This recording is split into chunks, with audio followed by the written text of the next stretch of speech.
tasawuf itu tidak bisa dihindarkan. Semua orang membutuhkan tasawuf. Tasawuf itu apa? Tasawuf itu penyadaran dan penikmatan, kerinduan dan pengabdian kepada Allah. Maka ada yang jalannya pakai zikir, itu supaya Allah mancep bener. Ya. Nah, semua itu tidak bisa dielakkan oleh manusia. Semua manusia butuh tasawuf. Ya. Gitu ya, Bu ya. Oke. Jadi, bisa nggak Anda sholat tanpa kerinduan kepada Allah? Bisakah Anda sholat tanpa menikmati pengabdianmu kepada Allah? Bisa nggak? Saya tanya lagi. Bisa nggak engkau sholat tanpa ingat Allah? Nah, bisakah atau bolehkah engkau ingat Allah tanpa sholat? Boleh. Tapi lebih khusyuk mana Anda ingat Allah dengan sholat atau tanpa sholat? Jadi antara ingat Allah dan sholat itu bisa dipisah nggak sebenarnya? Nggak bisa. Jadi tidak mungkin ada orang menjalankan syariat tanpa hakikat. Dan syariat hakikatnya ini adalah jalan atau thariqat untuk mendapatkan makrifat. Makrifat itu apa? Tercapai sesuatu. Makrifat itu adalah Anda belum tahu TV menjadi tahu TV. Anak kecil belum bisa hitung-hitungan jadi iso hitung-hitungan.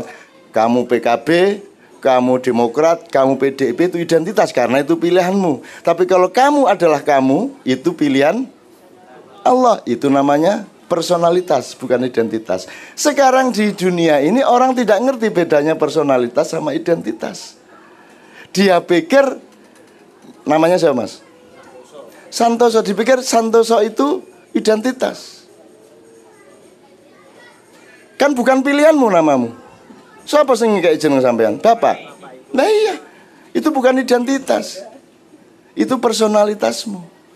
Bahwa engkau berambut keriting itu personalitasmu, karena kamu tidak bisa. Gak ono bapak ibu sira aku tak gaya anak keriting, gak ono ceritanya.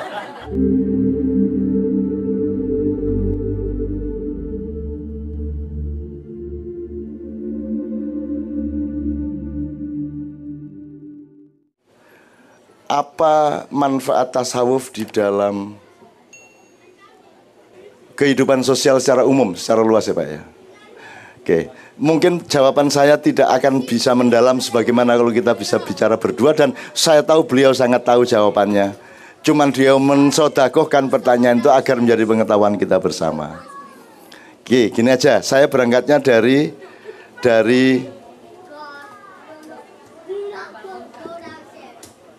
saya berangkatnya dari, Anda ngerti ya, ada syariat, thariqat, hakikat, ma'rifat. Tapi saya ngomongnya yang gampang aja. Anda makan tuh karena ingin ngerakoti sesuatu atau karena ingin sehat?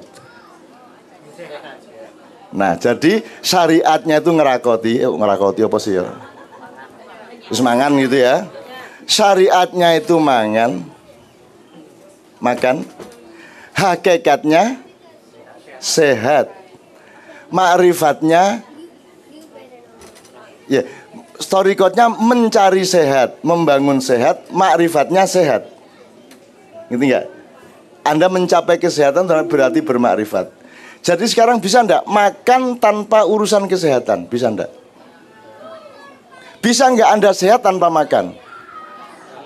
Bisa enggak mencapai kesehatan tanpa makan minum? Jadi seluruhnya menjadi satu kesatuan, betul enggak? Nah, cuman orang Indonesia sekarang kan fahamnya syariat kuliner. Jadi orang makan karena ingin makan itu, bukan karena ingin sehat. Enggak apa-apa. Anak kecil harus begitu. Kalau bapaknya yang begitu baru saya marah. Jangan dianggap kesulitan ya Bu ya. Enggak apa-apa. Anak kecil kok. Nah ibu ini yang pelayan karo bapak uber-uberan, nah itu ngelundasku itu ya. Gitu ya Bu ya. Oke. Jadi bisa nggak Anda sholat tanpa kerinduan kepada Allah? Bisakah Anda sholat tanpa menikmati pengabdianmu kepada Allah? Bisa nggak? Saya tanya lagi. Bisa nggak engkau sholat tanpa ingat Allah? Nah, bisakah atau bolehkah engkau ingat Allah tanpa sholat? Boleh. Tapi lebih khusyuk mana? Anda ingat Allah dengan sholat atau tanpa sholat? Jadi antara ingat Allah dan sholat itu bisa dipisah nggak sebenarnya? Nggak bisa. Jadi tidak mungkin ada orang menjalankan syariat tanpa hakikat. Dan syariat hakikatnya ini adalah jalan atau thariqat untuk mendapatkan makrifat. Makrifat itu apa? Tercapai sesuatu. Makrifat itu adalah Anda belum tahu TV menjadi tahu TV. Anak kecil belum bisa hitung-hitungan jadi iso hitung-hitungan. Anak kecil untuk tahu 4 kali 2 sama dengan 8 itu kan perlu dikasih tahu. Ketika dia belum tahu 4 kali 2 sama dengan 8, dia masih belum bermakrifat. Begitu tahu 4 kali 2 adalah 8, itu namanya makrifat kecil. Jadi ketika Anda mulai mendarat di Philadelphia, Anda tuh makrifat. Oh ini Amerika itu rek. Ternyata ya kotor dalane. Iya ada nih.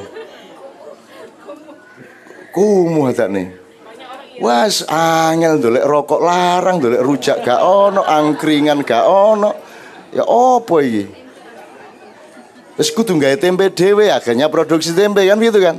Wah harus bikin peyek sendiri karena nggak mungkin Philadelphia bikin peyek. Akhirnya kita jadi kreatif, mendapatkan rahmat dari Allah. Kita bikin apa saja. Saya yang sekarang bermakrifat, saya sudah siap untuk makan kebab.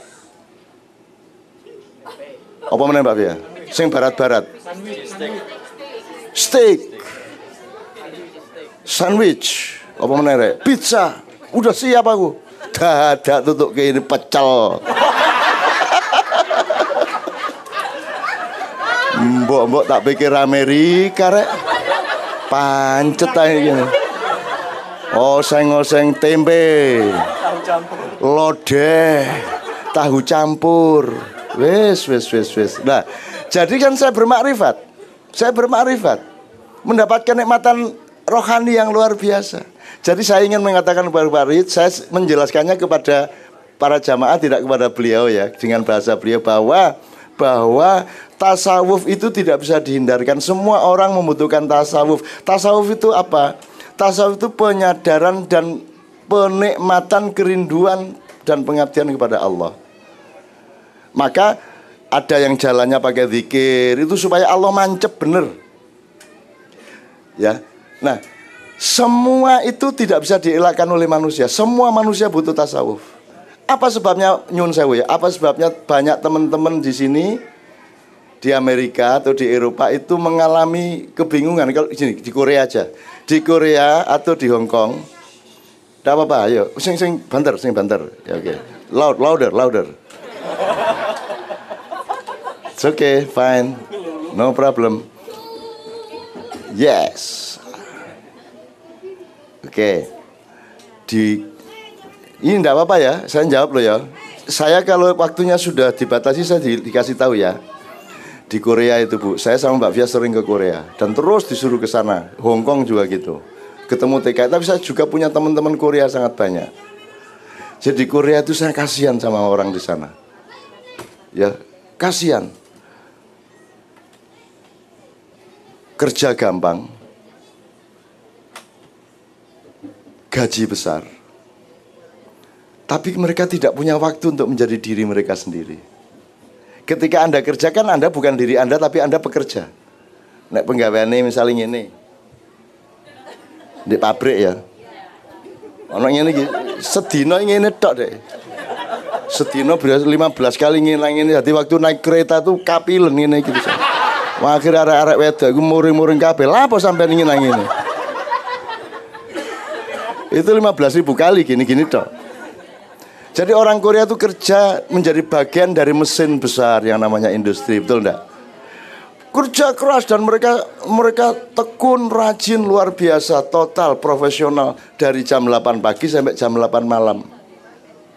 Begitu jam 8 malam pulang bingung. Saya ini siapa ya? Mosok saya hidup di dunia mek ngilangin itu. Akhirnya dia mencari dirinya. Siapakah diriku? Ya. Jadi jam 8 mereka mencari dirinya, tidak ada tempatnya. Maka mereka ke kafe, minum, kan itu kan? Kalau ada gereja, mereka ke gereja. Ada masjid, mereka ke masjid. Kalau kayak Anda, begitu Anda sholat, Anda ketemu Allah sama dirimu. Yang tidak peduli kerjaannya apa, tidak peduli hidup di Indonesia apa, di Korea apa, di Amerika, tidak ada urusan. Yang penting aku dengan Allah, Allah dengan aku, kan begitu. Anda punya banyak jalan untuk menemukan dirimu. Nah, teman-teman Korea yang saya kenal itu tidak punya jalan. Begitu jam 8, begitu ya wes naik gak nang kafe atau di pinggir jalan bareng-bareng ngombe atau judi atau game segala macam, kan tidak punya jalan untuk ketemu dirinya. Karena ada rumus, kalau engkau kepingin ketemu Tuhanmu, maka temuilah dirimu. Barang siapa mengetahui dirinya, maka dia akan mengerti Tuhannya. Wa man arafa nafsahu faqad arafa rabba. Barang siapa mengenal dirinya, dia akan mengenal Tuhannya. Maka setiap orang habis kerja keras, itu kan dia tetap harus kembali ke dirinya. Nah, orang Korea yang saya tahu, mereka malam bingung. Maka terus setelah mabuk sampai ngantuk, tidur, pagi kerja lagi, gitu terus menerus bertahun-tahun. Nah, sampean kan lumayan. Ono selawatan, ono yasinan, ono wiritan, ono zikir. La ilaha illallah, la ilaha illallah, ya Rahman, ya Rahim, ya Rahman, ya Rahim. Ada gitu-gitu loh. Nah, teman-teman tuh enggak punya pengajian, enggak punya selawatan, enggak punya yasinan, enggak punya hadroh, enggak punya angkringan, yang enggak ada. Jadi Anda ini sangat beruntung sebagai manusia. Oke, ini sambil saya menjelaskan ya Pak Ridha, saya menjelaskan kepada teman-teman supaya ilmu yang Anda tanyakan itu bermanfaat untuk mereka. Kalau Pak Ridnya udah beres. Jadi gini misalnya, sampean punya ID card, masing-masing. Kartu identitas, betul enggak? Oke. Apa?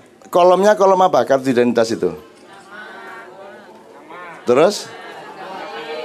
Tanggal lahir. Saya tanya satu hal. Yang menentukan kamu lahir itu siapa? Pada tanggal sekian, jam sekian, bulan sekian, tahun sekian, siapa? Oke, Allah ya. Kamu bisa memilih sendiri enggak? Enggak bisa Anda ya? Jadi itu bukan identitas, itu namanya personalitas. Segala sesuatu yang ditentukan Tuhan itu personalitas. Bahwa sampean jadi sampean, tidak jadi yang sampean. Bisa dibalik tak gak? Tidak bisa. Bahwa Anda tinggi badannya sampai gede itu segitu. Siapa yang menentukan? Itu Allah. Itu berarti personalitas. Jadi itu diri uluhiyahmu, diri ketuhananmu. Tapi kalau kamu bekerja di kantor, boleh milih enggak kantor apa warung? Nah, berarti bukan Tuhan yang menentukan, itu pilihanmu. Maka itu namanya identitas. Identitas adalah pilihanmu. Kamu PKB, kamu Demokrat, kamu PDIP, itu identitas karena itu pilihanmu. Tapi kalau kamu adalah kamu, itu pilihan Allah. Itu namanya personalitas, bukan identitas. Sekarang di dunia ini orang tidak ngerti bedanya personalitas sama identitas. Dia pikir namanya siapa mas? Santoso. Dipikir Santoso itu identitas. Kan bukan pilihanmu namamu. Siapa sing kayak jeneng sampean? Bapak. Nah iya, itu bukan identitas. Itu personalitasmu. Bahwa engkau berambut keriting itu personalitasmu, karena kamu tidak bisa. Gak ono bapak ibu sira aku tak gaya anak keriting, gak ono ceritanya. Gak ono ceritanya. Benar ya?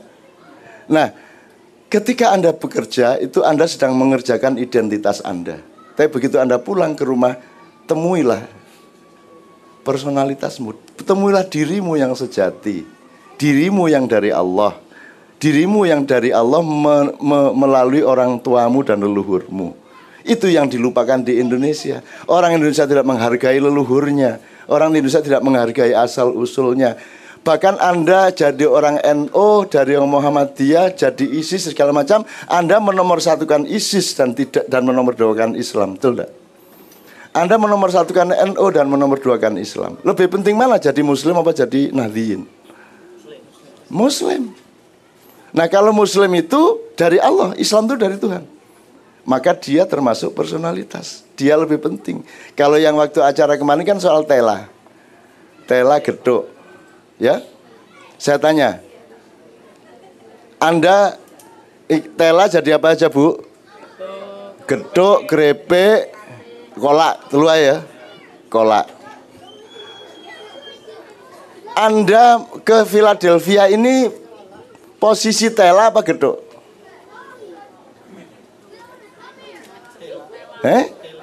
Tela. Kalau tela berarti yang bikin tela siapa? Tuhan. Jadi siapa yang bikin Anda ke Philadelphia? Bukan pilihan Anda toh. Pilihan Anda karena Anda boleh ke Jepang, karena Anda boleh ke Taiwan. Tapi kalau Anda adalah Anda, itu pilihan Allah. Jadi teman-teman sekalian, sekarang ayo kita kembali ke ketela.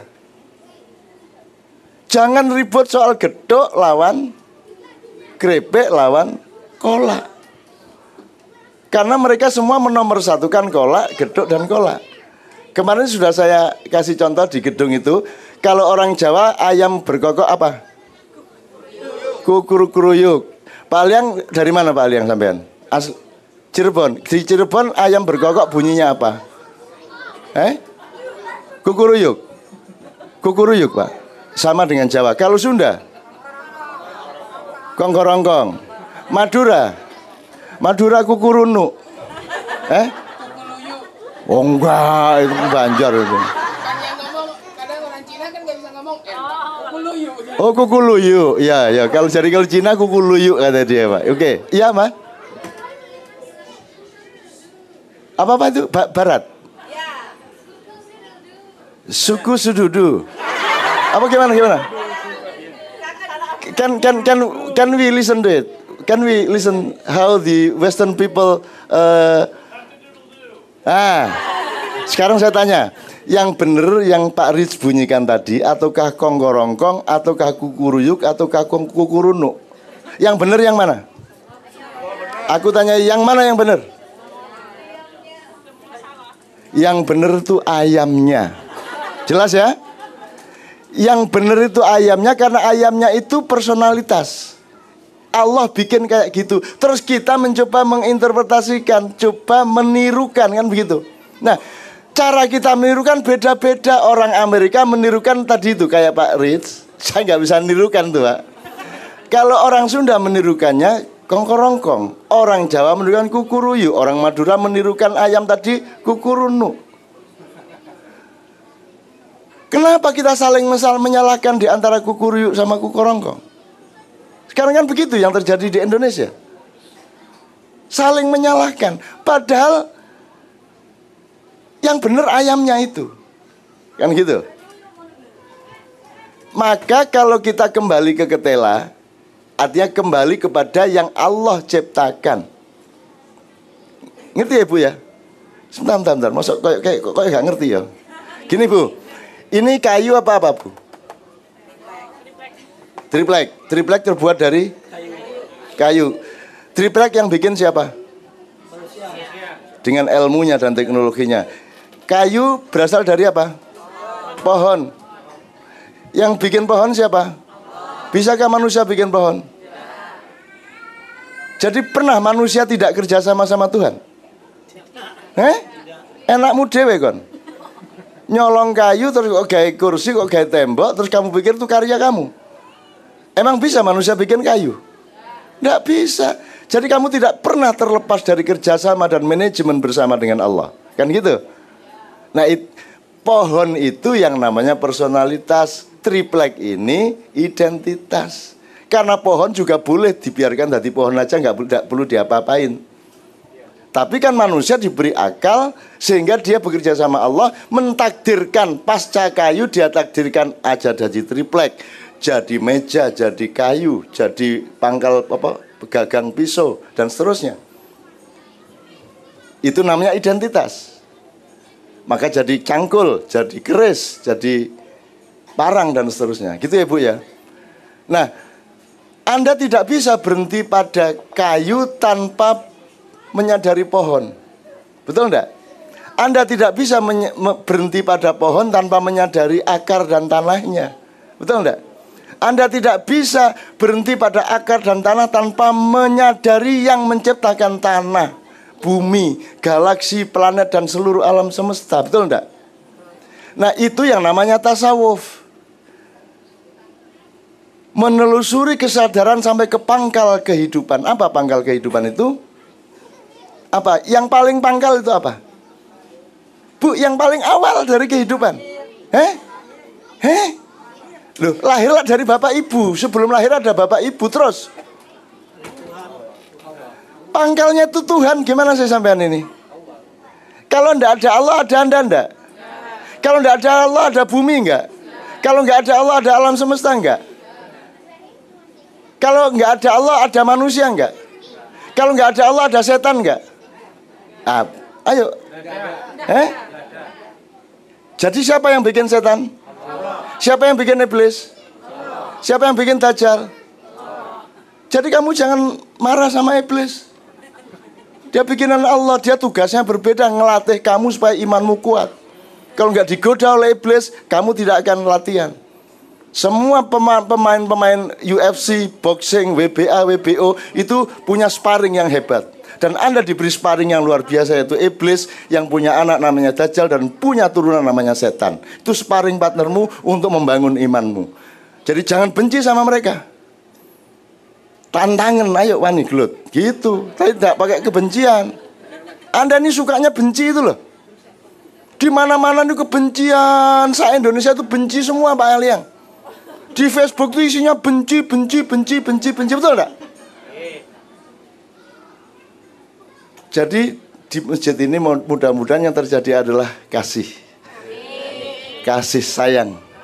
Rahman Rahim. Ya. Karena tiap hari orang Islam oleh Allah disarankan untuk memulai segala sesuatu dengan membaca Bismillahirrahmanirrahim. Berapa sifat Allah? Yang disepakati 99, bisa 102, bisa lebih lagi. Tapi yang utama dari sifat Allah apa? Ar-Rahman, Ar-Rahim. Lu sudah Rahman kok pakai Rahim segala? Pernah dijelasin loh Ustaz? Apa penjelasannya? Saya pakai penjelasan gampang aja. Kalau Rahman itu mulutnya mangap tak mingkem? Rahman, mangap ya? Berarti kalau mangap itu kan sesuatu yang terlempar keluar dan jauh. Nek Rahim mingkem berarti dia masuk ke dalam. Ngono wis gampang wis, gak angel-angel. Jadi kalau Rahman itu cinta yang luas. Ya, kalau Rahim cinta yang dalam. Jelas ya. Lebih dulu mana meluas apa mendalam? Meluas dulu. Orang lain dulu yang dinomorsatukan. Betul enggak? Allah sendiri tidak mementingkan dirinya, dia mementingkan hamba-hambanya dulu. Maka bukan Bismillahirrahmanirrahim, tapi Bismillahirrahmanirrahim. Mangap se kait mingkem. Ojo mingkem marungun mangap terus. Itu ya. Jadi Rahman adalah cinta yang meluas. Kalau orang modern menyebut cinta horizontal. Kalau Rahim cinta yang mendalam atau cinta vertikal. Loh, mendalam kok vertikal? Loh, gimana sih? Garis ke dalam ini kalau diterusin keluar kan satu garis dengan vertikal. Jadi vertikal itu kan menembus dari Allah sampai Allah. Kan gitu. Nah, jadi ini ada Pak Aliang, ada teman-teman dari Kristiani ya. Mereka juga sangat menomorsatukan ajaran kasih. Di sini kita bertemu di dalam hal yang sama, di dalam dimensi yang sama, yaitu cinta kasih. Bahkan teman-teman Islam mulai hari ini menyadari bahwa cinta itu ada manajemennya. Cinta itu tidak hanya mendalam dan meninggi, tapi cinta itu juga harus meluas. Jadi terapannya misalnya gini, tidak bisa kau mentang-mentang dekat sama Allah, alim terus wiritan, ngaji terus, sembahyang terus, gak nyambut gawe. Bener gak itu? Kalau Rahim dok kan wiritan, Allah insyaallah, Allah, gak nyambut gawe. Jadi orang harus horizontal, harus vertikal sekaligus. Harus dekat sama Allah, dan syaratnya dekat sama Allah adalah dekat sama manusia. Betul enggak? Anda harus bersatu dengan semua manusia, maka baru Anda bisa bersatu dengan Allah. Wong sekarang gini, saya pernah nempeleng Anda. Salah kan saya? Dosa kan? Terus saya minta maaf sama Allah, ya Allah ampunilah aku pernah menempeleng sahabat saya. Terus Allah bilang, bentar minta maaf dulu sama dia. Kalau Anda tidak maafkan saya, Allah tidak memaafkan saya, betul enggak? Jelas ya? Jadi begitu pentingnya Rahman baru Rahim. Jadi saya menjawabnya hanya beberapa dimensi Pak Rich, kira-kira yang bisa difahami teman-teman dan langsung bermanfaat. Intinya sederhana bahwa tasawuf itu tidak hanya dibutuhkan oleh semua orang Islam, tapi dibutuhkan oleh semua manusia, yaitu meneliti dirinya sampai ke tingkat yang paling rohaniah gitu. Oke, kira-kira seperti itu.